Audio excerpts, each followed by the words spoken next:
Bonjour. Alors aujourd'hui, nous allons voir l'accompagnement à la guitare. Donc, nous allons voir l'accompagnement, c'est-à-dire faire des accords pour accompagner de la musique. Donc, pas jouer une mélodie, mais jouer des accords. La guitare, c'est facile d'accès. Il y a juste quelques accords à apprendre et on peut accompagner facilement des chants. C'est pratique. C'est facile à jouer, on a de l'harmonie, on a de la rythmique, c'est tout ce qu'il faut pour le chant. La guitare, c'est mobile, on la trimballe dans la housse, on peut la porter n'importe où, autour du feu, autour d'un feu de camp, c'est super pratique, on peut l'emmener n'importe où, sans électricité, c'est moins encombrant qu'un clavier ou qu'un piano. Par contre, c'est physiquement plus dur. Au niveau des doigts, il va falloir développer de la corne à cause des cordes qui sont assez dures. Le barré, au début, ça fait assez mal parce qu'il faut appuyer l'ensemble des cordes. Donc on en a forcément, régulièrement. Euh, Après, aller plus loin, donc c'est-à-dire faire un peu plus de choses, des accords particuliers, des petites notes en plus, ça devient vite compliqué. Je recommande de jouer d'oreille parce que c'est plus facile que de choisir parmi les accords qui sont affichés, sachant qu'on fait que les accords simples et que il y a certaines gammes qu'on va carrément pas faire et qu'il faudrait transposer. Et c'est plus facile de jouer d'oreille que de renoter, recalculer chaque accord.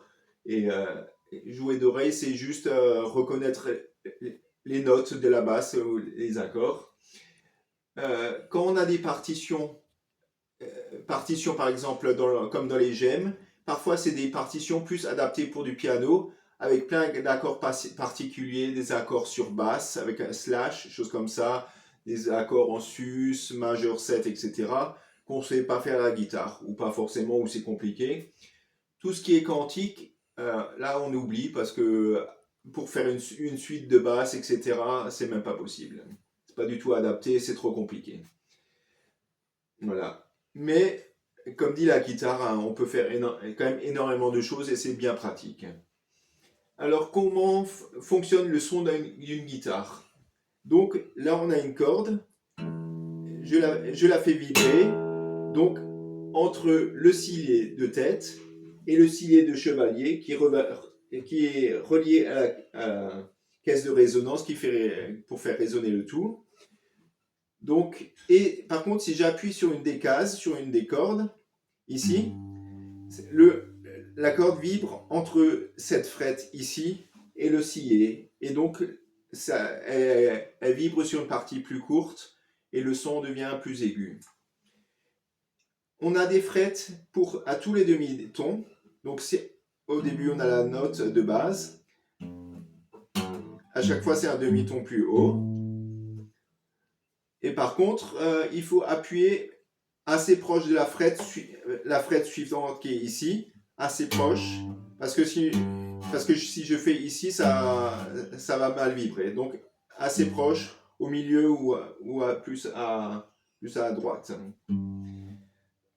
Ensuite, donc les notes, comme dit, chaque case c'est un demi-ton. Euh, les notes, elles sont numérotées, on les numérote de 1 à 6. Dans le classique, où certains commencent par le bas, on va commencer par le haut, ce qui est plus logique. Donc, avec les trois premières cordes. Et ici j'ai une guitare folk qui a les trois cordes du bas en métal, donc très fines en métal. Sur une guitare classique, elles sont en nylon, qui donnent un son un peu différent. La guitare fait 2 octaves. Donc on commence par du mi.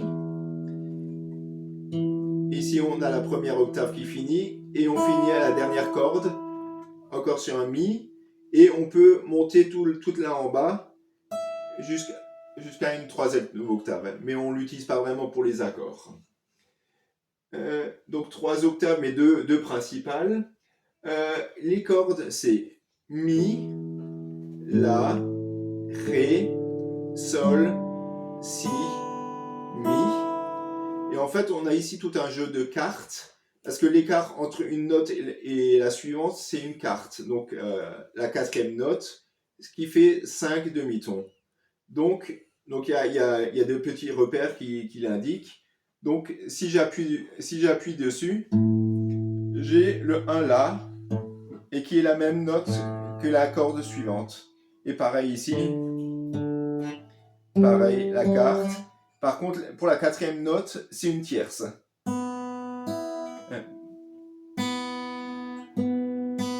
Et la dernière, encore une carte. Ensuite, pour positionner le pouce à plat au centre. Ça c'est la théorie. En pratique, on fait comme on veut, mais par contre, en particulier pour les barrés, il faut le faire parce qu'on a besoin d'appuyer fort. Pour des accords un peu plus simples, c'est pas trop un problème. Comment on construit un accord? Comment est construit un accord? On va prendre par exemple un accord de Do majeur. Le Do majeur est constitué des notes Do, Mi et Sol.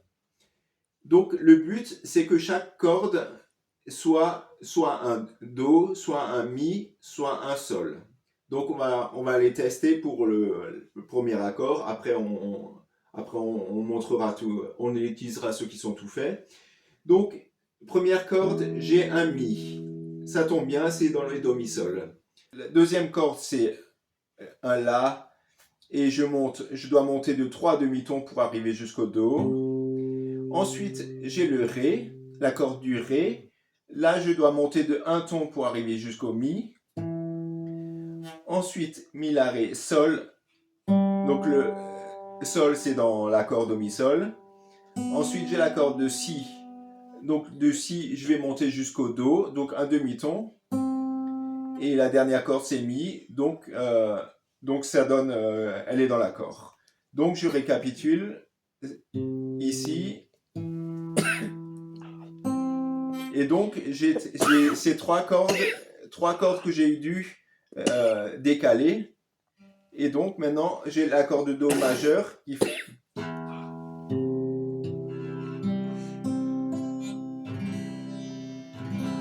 Et donc c'est effectivement la position du Do majeur. Et donc on va passer en revue maintenant les accords qui existent en normal, en standard. Donc on va faire l'accord majeur et le septième, sachant que le septième c'est juste un ton en dessous de l'octave. Donc comme on a vu le Do. Ensuite on a le Ré, donc tout en bas. Par contre, le Ré, il ne faut pas utiliser la première corde parce qu'elle n'est pas dans la gamme. Donc, il faut commencer à jouer à partir de la deuxième corde. Ensuite, le Mi. Et au niveau des septièmes, pardon.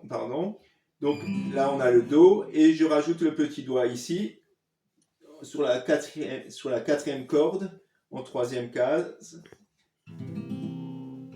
Pour le septième, pour le Ré majeur ici, et pour le septième, il faut le faire le triangle dans l'inverse. Ensuite, on a le Mi, donc c'est plus haut, et le Mi septième, on enlève le quatrième doigt.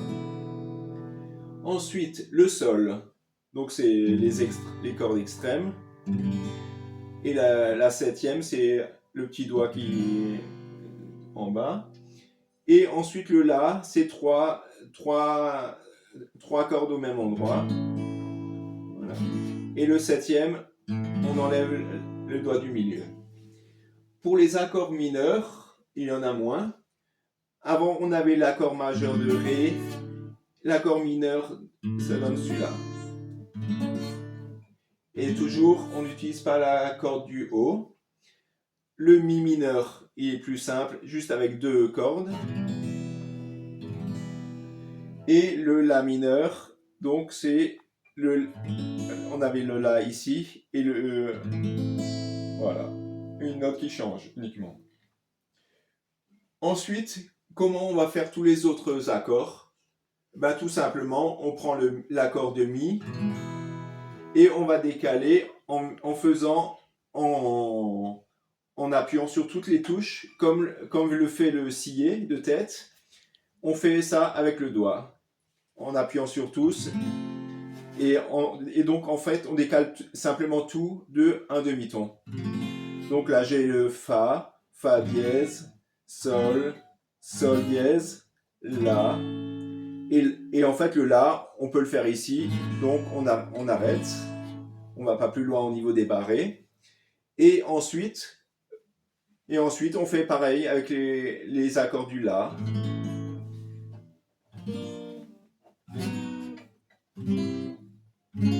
Et là, par contre, on monte plus haut parce qu'on monte jusqu'au Mi bémol. Et par contre, quand vous allez essayer, vous allez vous rendre compte déjà que toutes les cordes ne sonnent pas forcément très bien.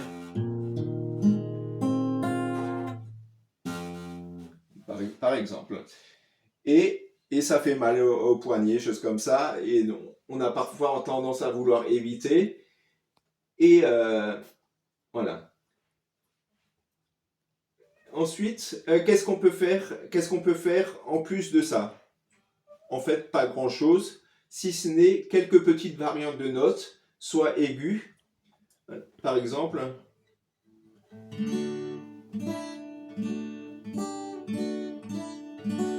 Donc je change un petit peu la note aiguë, ou alors la note de basse.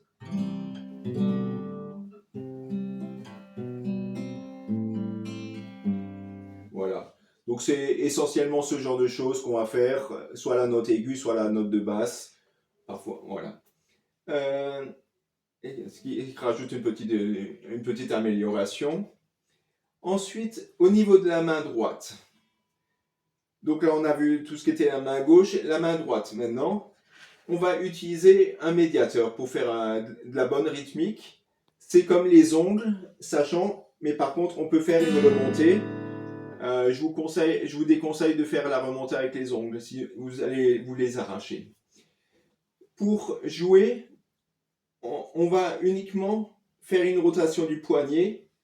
On ne bouge pas l'avant-bras. Donc ça, on peut faire ça de manière très rapide sans que ce soit fatigant. Et on va battre la croche. Donc, si je compte les noirs, 1, 2, 3, 4. Donc ça, c'est des croches. Et si je compte en plus la remontée que je fais sonner, donc on a des doubles croches. Mais par contre, on ne va pas jouer toutes les doubles croches et on va sélectionner celles qu'on veut pour faire de la rythmique.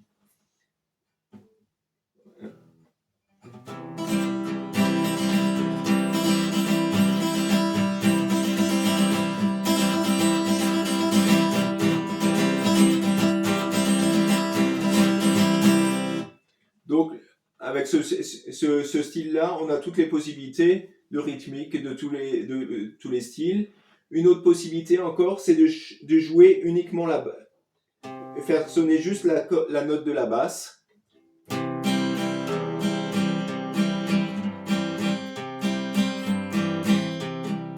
Et si possible, en étant précis, et même peut-être ajuster la note de la basse spécialement pour qu'elle...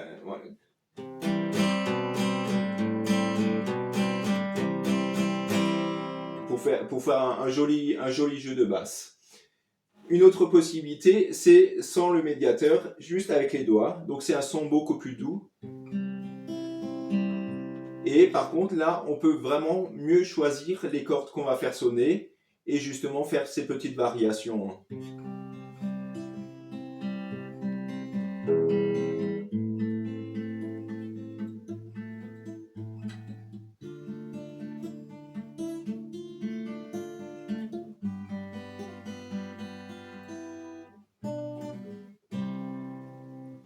Donc ça, c'est une possibilité. Par contre, par rapport au médiateur, il va falloir amplifier parce que ça ne s'entend pas par rapport à des personnes qui chantent ou des choses comme ça. Mais ça donne des belles possibilités et c'est très doux. Ensuite, je vous disais qu'il était intéressant de jouer d'oreille. Comment on fait pour jouer d'oreille? En fait, suffit de réfléchir à la note de la basse. Donc juste la note de la basse et l'accord suit automatiquement. Je vais prendre mon disque harmonique dans la tonalité de Do, pour commencer, pour faire simple. Donc on a donc les accords majeurs de Do majeur, de Fa majeur et de Sol majeur. Donc si je fais le Do, donc ça c'est la tonalité, donc c'est la note logique de base, c'est l'accord le plus stable. Sa dominante, ou le pendant de cette note, c'est le Sol. Et à cet accord-là, on met souvent un septième pour faire mieux retomber sur le Do. Donc c'est bien l'accord de la dominante qui aura un septième, pas les autres. Le troisième accord qu'on pourra trouver en majeur, c'est le Fa, qui est un ton en dessous du Sol.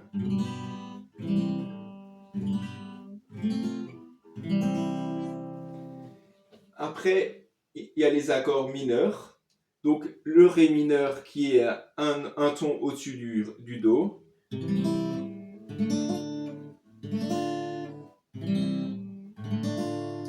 Et l'accord de dominante du Ré mineur, c'est La mineur. Donc, et on est toujours en gamme de Do. Et le dernier accord, c'est Mi mineur. Donc Mi mineur, c'est un ton au-dessus du Ré. Ou alors c'est la dominante du La mineur.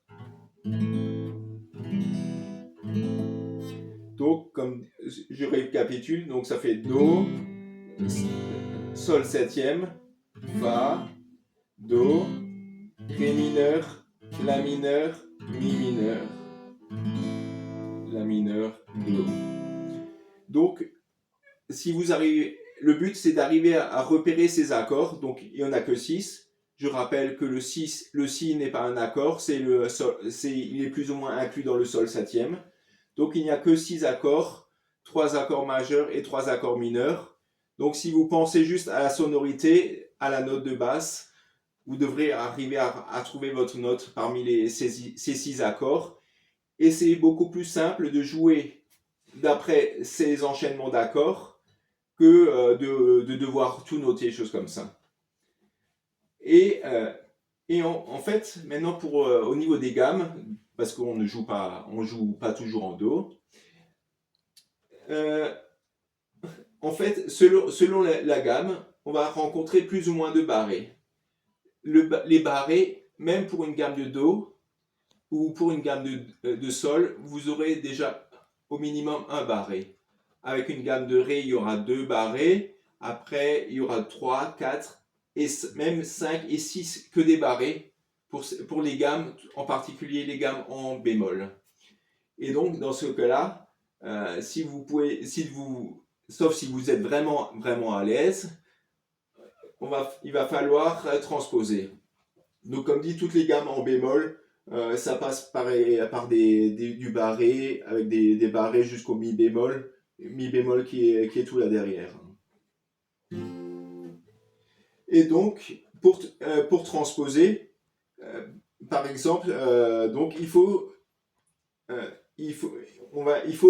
monter plus ou moins le sillet de quelques cases et compenser par des accords plus bas. Et pour faire ça, on utilise un capodastre. Donc là, j'ai une version métallique qui se met en place facilement. Donc je mets ça sur la case que j'ai choisie. Donc il faut compter en demi-tons. Et à partir de là, je dois enlever 3 demi-tons aux accords que je fais. Donc si par exemple j'avais une gamme en mi bémol, j'enlève 3 demi-tons. Donc je suis en gamme de Euh, donc, je suis... Ouais. Bon, bref. Donc, par exemple, je vais jouer... je vais pouvoir jouer comme si c'était dans une gamme de Do. Donc, comme dit, plus à chaque demi-ton, il faut enlever un demi-ton à la tonalité qu'on va jouer. Donc, pour ça, on utilise le capodastre. Et si vous jouez des chants dans le GEM, vous pouvez utiliser la fonction de transposition automatique et choisir la nouvelle tonalité. Et donc, après, simplement suivre les accords. Ou alors, sinon, vous jouez d'oreille et ça marche très bien. C'est beaucoup plus simple parce qu'on réfléchit moins, on ne calcule pas. Et maintenant, on va passer à la pratique.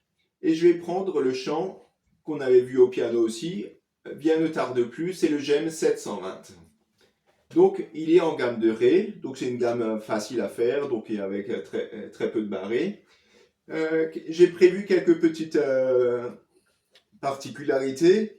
Au début, je vais faire quelques petits accords sus4. Donc, sus4, c'est avec un demi-ton au-dessus de la tierce. Donc, je vais faire...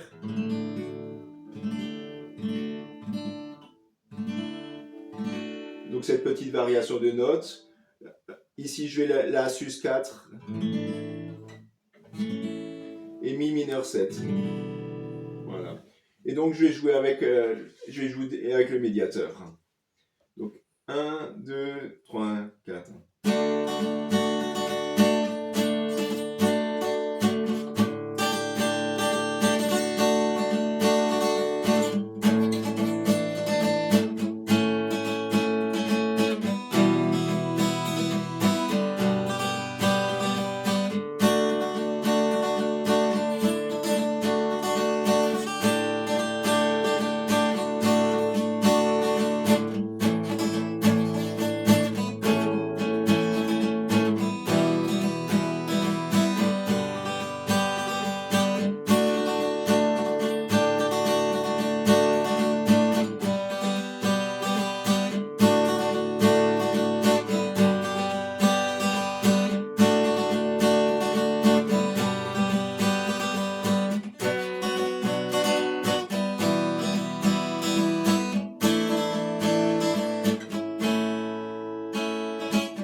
Voilà, j'espère que vous avez reconnu ce chant. Donc, c'était le cours de présentation de la guitare. Donc, comme dit, c'est assez facile d'accès. Vous avez les accords de guitare simple fournis. Et amusez-vous. Commencez avec quelques 2-3 accords simples. Commencez à vous faire plaisir, à faire bien sonner. Jouez quelques morceaux dessus et rajoutez des accords au fur et à mesure. Et après, habituez vous tout de suite à écouter et à jouer d'oreille, et ça sera beaucoup plus simple, et ça vous permettra aussi de créer vous-même, de sentir, etc. Bonne musique!